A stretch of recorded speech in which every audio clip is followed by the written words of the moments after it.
Hey, bonjour à tous et bienvenue dans cette nouvelle vidéo. Aujourd'hui, notre voyage va nous ramener en Grèce antique et plus particulièrement sur l'île de Crète, et on va partir à la rencontre du Minotaure. Juste un petit court aparté avant d'entrer dans le vif du sujet de la vidéo.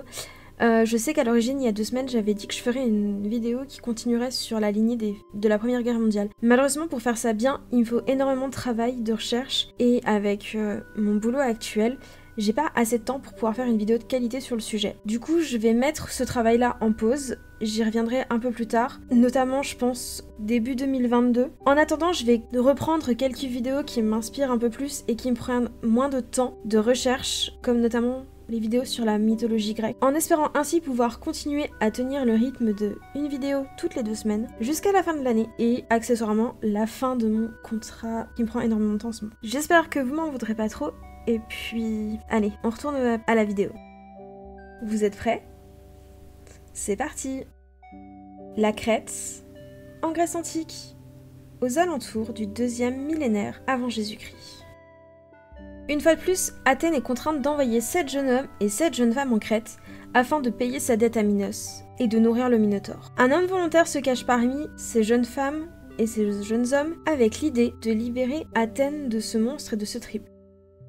Mais qui est donc le Minotaure ? Qui est cet homme ? C'est ce que nous allons découvrir au travers de cette vidéo. L'origine du Minotaure.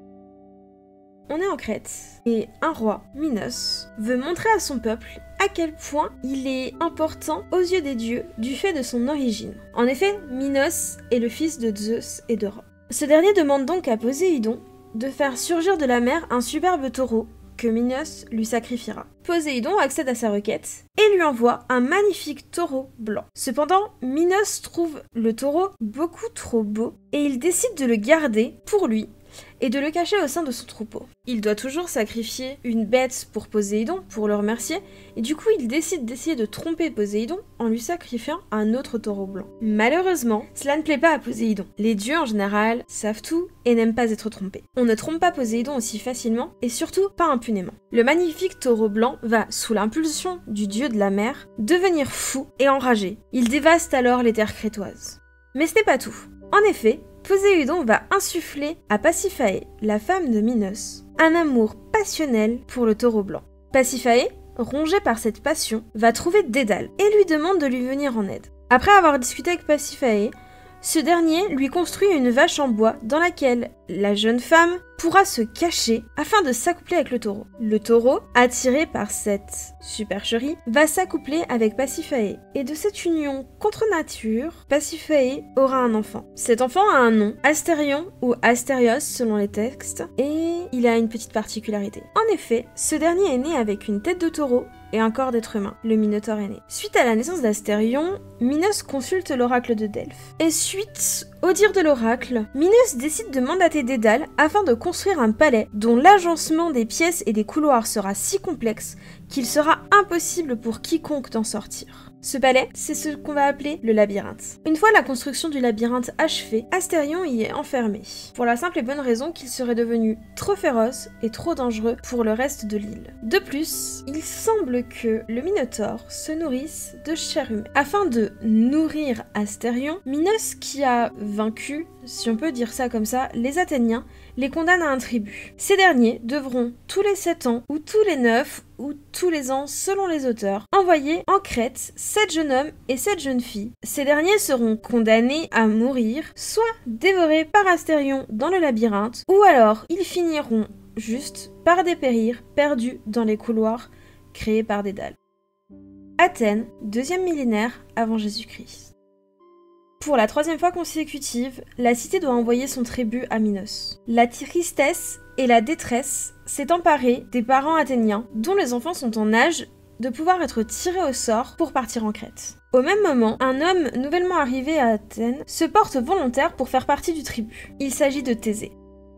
Si ce nom vous dit quelque chose, c'est normal, il se passe pas mal de choses dans la vie de Thésée. Cependant, je vais pas revenir aujourd'hui sur la vie de Thésée. On y reviendra plus en détail dans une autre vidéo qui lui sera consacrée, parce que son histoire est loin de s'arrêter à son rôle dans l'affaire du Minotaure.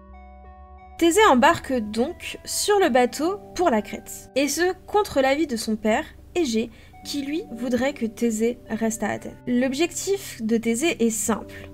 Il souhaite vaincre le Minotaure, ressortir vivant du labyrinthe. En somme, il entend bien être le héros qui libérera Athènes de son tribut. À peine est-il arrivé en Crète que Thésée trouve le moyen de s'attirer les faveurs, l'amour de la belle Ariane. Cette jeune femme, c'est la demi-sœur d'Astérion, donc la fille de Minos et de Pasiphae. Ariane tombe immédiatement amoureuse de Thésée au point de croire à ses promesses de mariage. Sachant ce qui attendait Thésée, elle décide de se renseigner auprès de Dédale pour en savoir un peu plus, et finalement elle va donner à Thésée le moyen de pouvoir ressortir du labyrinthe sain et sauf. En effet, Ariane va confier à Thésée une bobine de fil dont il se servira pour pouvoir marquer son chemin en dévidant la bobine de fil pour aller, en allant à l'intérieur du labyrinthe, et il n'aura qu'à rembobiner le fil pour ressortir du labyrinthe. C'est de là que vient l'expression « le fil d'Ariane ». En faisant cela, Ariane venait de trahir son demi-frère. Labyrinthe de Dédale, 2e millénaire avant Jésus-Christ. Le Minotaure est endormi lorsque Thésée, qui vient du coup de marquer son chemin à l'aide de son fil, entre dans la pièce. Ce dernier s'approche discrètement avant d'égorger Astérion dans son sommeil, sans qu'aucun combat n'ait eu lieu. Thésée va alors simplement reprendre son fil, le suivre jusqu'à regagner la sortie du labyrinthe, sain et sauf. Avant de quitter l'île de Crète, il va prendre le temps de libérer les jeunes Athéniens et les jeunes Athéniennes qui n'avaient pas encore été envoyés dans l'enceinte du labyrinthe. De plus, après la mort d'Astérion, Thésée va saboter la flotte crétoise avant de quitter l'île pour être certain de ne pas être suivi et de pouvoir regagner Athènes tranquillement. S'il part de Crète en emmenant Ariane avec lui, il va l'abandonner à Naxos, première étape de son voyage. La jeune femme est alors à son tour trahie, après avoir elle-même trahi son demi-frère, sa famille et son pays. Suite à la fuite de Thésée et à la mort d'Astérion, Minos a besoin de trouver un coupable. Il va accuser Dédale d'être le responsable de cette fuite, puisque c'est lui qui a parlé à Ariane. De fait, Minos va décider de transformer la prison d'Astérion en la prison de Dédale. Il n'y enferme pas seulement Dédale, il va aussi y enfermer son fils Icare. Mais tous les deux réussiront à s'enfuir grâce à l'invention du brillant Dédale qui va créer des ailes et ça donnera du coup l'histoire de se brûler les ailes quand Icare monte trop près du soleil et finit par se brûler les ailes. Mais ça, c'est une autre histoire. Finalement, ce Minotaure qui fascine tellement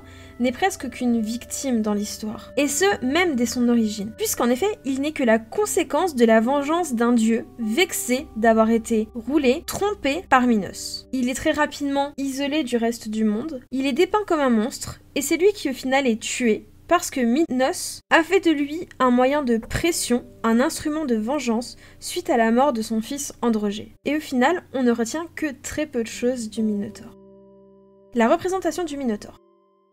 À travers le personnage d'Astérion, c'est en fait le côté animal de l'homme que l'on représente. Et le combat de Thésée avec le Minotaure reflète, lui, la quête du héros et par extension de l'homme pour vaincre sa nature animale. Il n'est pas rare que lorsqu'aujourd'hui le Minotaure apparaît dans une œuvre littéraire ou une œuvre cinématographique, ce soit plutôt le côté bête sanguinaire, bête enragée qui ressorte et que l'on mette en avant, comme c'est par exemple le cas dans le film Percy Jackson où on utilise le Minotaure pour attaquer le héros et sa mère. Voilà, au final, je pense avoir fait le tour de ce personnage, même si on a pu le voir, c'était pas tant lui qui a un rôle important finalement dans toute cette histoire, c'est plutôt tous les autres personnages qui gravitent autour de lui et qui, eux, vont jouer un rôle et se servir presque de lui. Au-delà de l'histoire que j'ai contée, on sait très peu de choses du monstre en lui-même et de sa vie au sein du labyrinthe, c'est pour ça que c'est assez difficile de faire une vidéo plus détaillée.